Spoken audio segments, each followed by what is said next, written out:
तो आज हम लेकर के आए हैं इकोनॉमिक्स का 12 क्लास का है। तो हम वन चैप्टर है मानव क्या बोलते हैं इसको भारत का जनसंख्या वितरण और घनत्व एक नज़र, यानी कि जनसंख्या के बारे में पढ़ेंगे, घनत्व के बारे में पढ़ेंगे। क्या है ये 12 क्लास का है, इकोनॉमिक्स का बुक है, ठीक है। तो इसके बारे में बताएंगे। सबसे पहले तो गुड मॉर्निंग आप लोग बच्चों। तो आप लोग देखिए हम 12 क्लास के लेकर के आए हैं, पॉइंट है वन चैप्टर का है।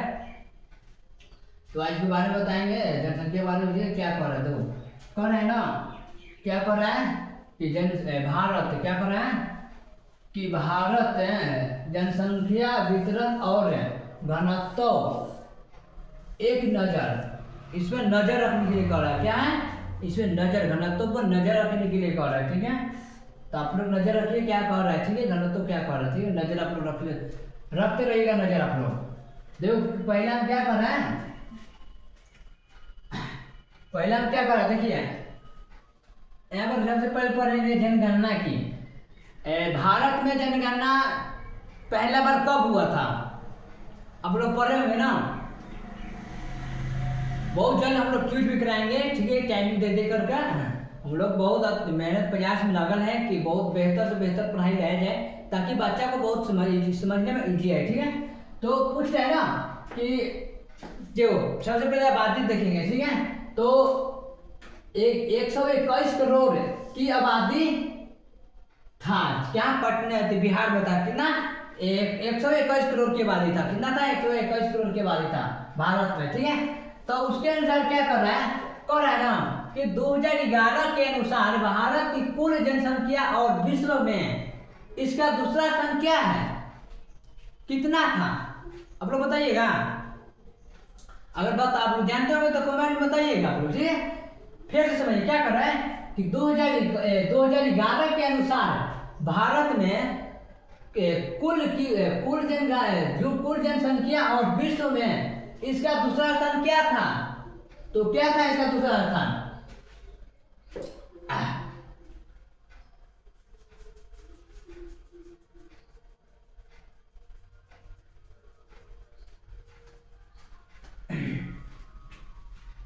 बहुत गर्म लग रहा है। तो देखो सबसे पहले तो हम यहाँ शुरू चलते हैं, ठीक है। वहाँ बता दिए आबादी कितना था 2011 में, कितना था 2011 में 121 करोड़ आबादी था। पहला जनगणना कब हुआ था 1872 में हुआ था, ठीक है। तो इसको देखो क्या कहते हैं, इसको देखते हैं पहले कि असमान क्या कर रहा है कि असमान भौगोलिक वितरण, वितरण क्या होता है, वितरण कहता है ना कि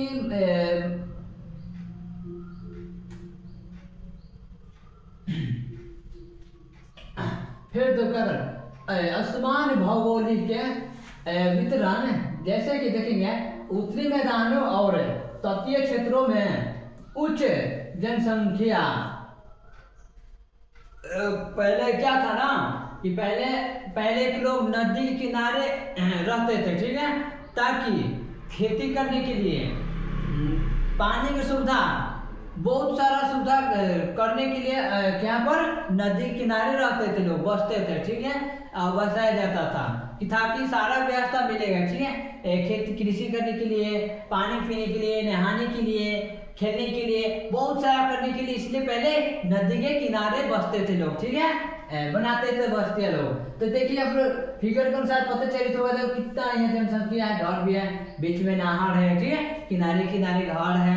तो पहले कहाँ लोग रहने के लिए पसंद करते थे, नदी के किनारे, क्योंकि पहले कुछ भी नहीं था, ठीक है, गर्मी मौसम रहता था, अगर ज्यादा सर्दी में रहते लोग तो गर्म रहते, इसलिए पहले क्या करने के लिए सोचते थे नदी के किनारे, सारा सुविधा मिलेगा, खुला मैदान खेलने के लिए, खेती करने के लिए, बहुत सारा करने के लिए, ठीक है। दूसरा देखते हैं यहाँ पर आ जाइए, दूसरा में देखिए बहुत जनसंख्या कम, देख ही रहे हैं 3 4 7 जनसंख्या है, ठीक है। यहाँ पर पहाड़ी इलाका है, तो यहाँ क्या कर देंगे, जबकि हिमालय और मरुस्थलीय क्षेत्रों में जनसंख्या कम है। कहाँ पर है, हिमालय और मरुस्थलीय क्षेत्र में बहुत कम जनसंख्या होता है, ठीक है। देख लीजिए यहाँ पर खाली व्हाइट चीज रख पीला पीला लोग रहा है, ठीक है। यहाँ पर बहुत सारा पानी की सुविधा लोग कुछ भी नहीं रुके हैं, पर जनसंख्या कम है। कहाँ पर? कोई पूछेगा जनसंख्या कहाँ कम है, ठीक है, बता दें कहाँ पर? हिमालय और मरुस्थलीय पर, ठीक है। तो अगला सवाल करते हैं। अगला क्या कर रहा है? घनत्व को प्रभावित करने वाले कारक क्या है? क्या है आप लोग बताइएगा। तो क्या है इसका कारक करने वाला? क्या है? देखो क्या है, भौतिक है, ये देखो नहर दिखा रहा है, पहाड़ भी दिखा रहा है, ठीक है, भौतिक है। दूसरा में आर्थिक रोजगार है, ऐसा जरूरी चाहिए, ठीक है। उसमें क्या चाहिए? कारक में चाहिए, ठीक है। तो ये घनत्व कारक में चाहिए, ठीक है। तीसरा पर सामाजिक है, यह भी रहना चाहिए। ऐतिहासिक है, कार्यालय कोई भी, ठीक है, भी रहना चाहिए। कार्यालय का अनुसार क्या है देखो बता रहे हैं। कारक जनसंख्या के जमाव को तय करता है, ठीक है, जमाव को तो इकट्ठा करता है, ठीक है। इसी के तीर के निशान देख लो क्या बता रहे, दो भाग में बांटा गया है, ठीक है। कौन कौन है देखो, प्रमुख राज्यों के जनसंख्या घनत्व की तुलना करें। बता रहा है कितना राज्यों में जनसंख्या है, आदमी है, ठीक है, जो कि बताया हुआ है। बिहार में कितना है? 1102 है। पश्चिम बंगाल में कितना है?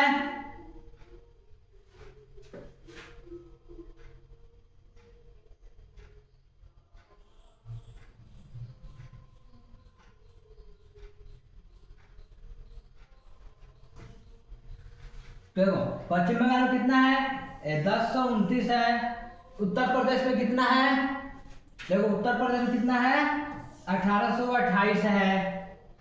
इसी तरह देखो क्या कर रहा है, तो इसी तरह क्या कर रहा है कि जनगणना की शुरुआत कब हुआ था भारत में?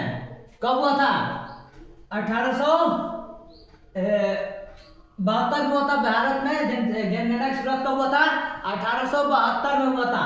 तो देख लो भारत की पहली जनगणना कब हुआ था? 1872 में हुआ था बिहार में जनगणना, देखो। और नियति जनगणना कब हुआ था? नियत रूप से दम, ठीक है, रियली जैसे बोलते हैं, नियति रूप से कब हुआ था?